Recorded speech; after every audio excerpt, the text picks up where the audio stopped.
around my story. Hello everyone, I'm Lauren. Did you ever wonder what it would be like to have your life completely destroyed by someone close to you? Ever thought about what you would do then? I didn't have time to think, because that's exactly what happened to me. It all started 2 years ago. I lived a quiet life with my mom and dad and my sister. I loved my family. We were always together. We were happy until that fateful day. My dad got fired from his work, a big company. He had worked there for 20 years. The only money we had then was what he had managed to save over the years.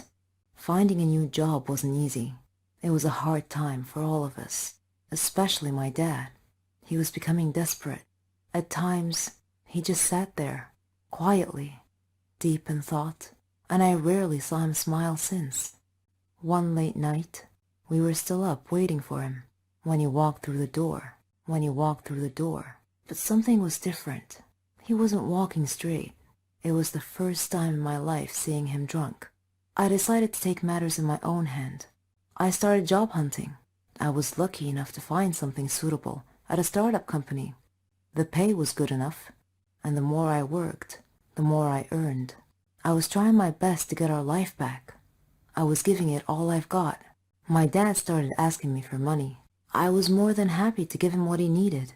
I didn't even ask what it was for. Then he started asking for more. He came late almost every night, and he was never awake in the morning.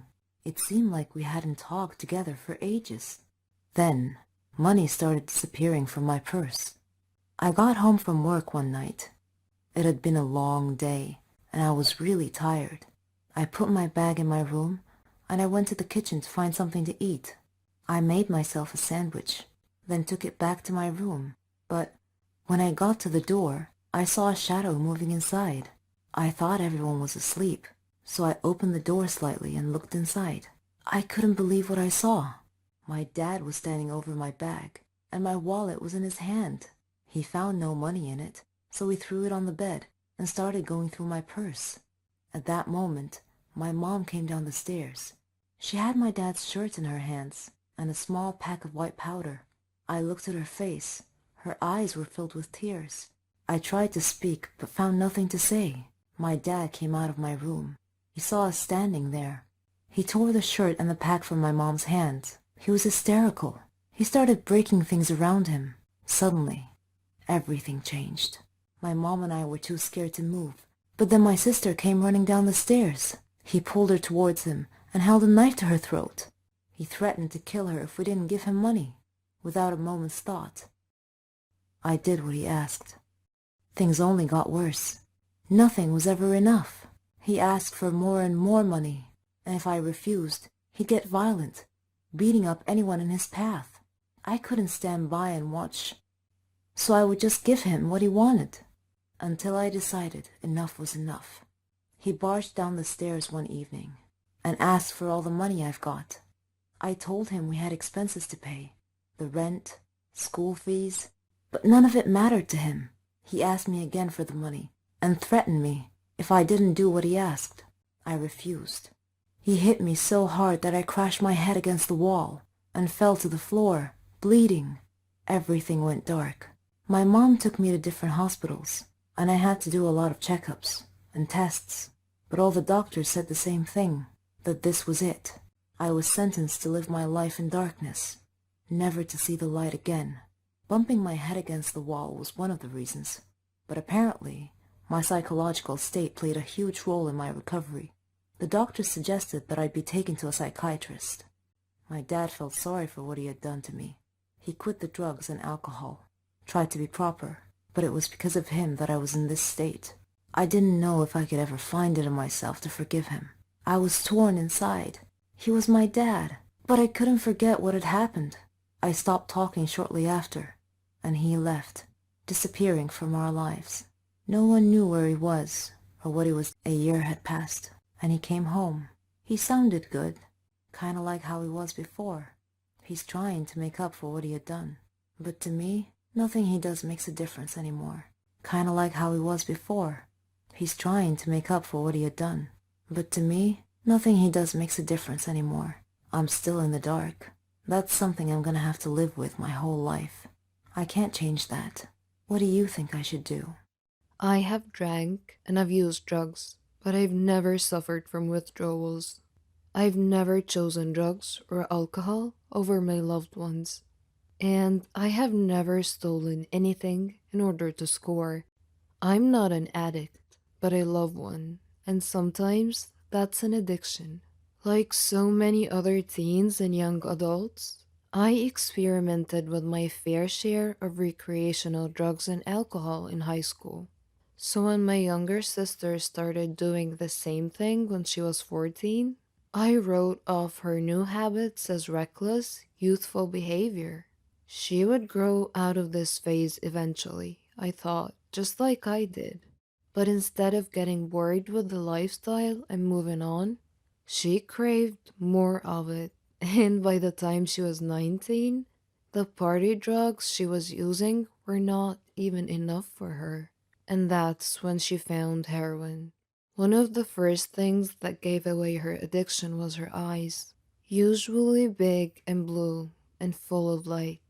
They became dark and dodgy orbs that could never quite focus, never look you back, never hold your gaze. The look I had once found in them was long gone, and I felt uneasy whenever our eyes met, which, as she began to use more, became less and less frequent. As drugs became a bigger part of her life, everything else became smaller, even me. The days of us driving around our small town in my car, smoking a ball and blasting Sublime, were replaced with quick visits to her darkened bedroom, a space that I had left her in after I went off to college, which had transformed from a teenage safe haven into a dark cave filled with cigarette smoke, empty booze bottles, and stash boxes of every kind of opiate you could imagine, including heroin, oxycodone, and opium.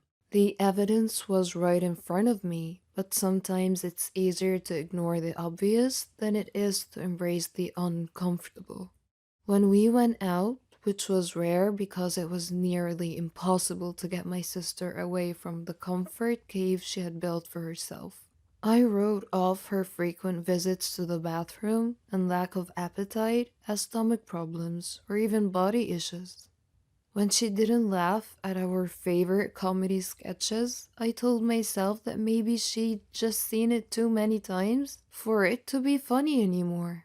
When she stayed up until 4 a.m. in the morning and slept until 3 p.m., and when she started wearing long clothes in 90-degree weather, when she couldn't hold a job, when she got her hands on money she couldn't explain, and when I actually found her stash in her purse when I was snooping one day, I just kept telling myself, she's young, she's rebelling, she'll move past this phase.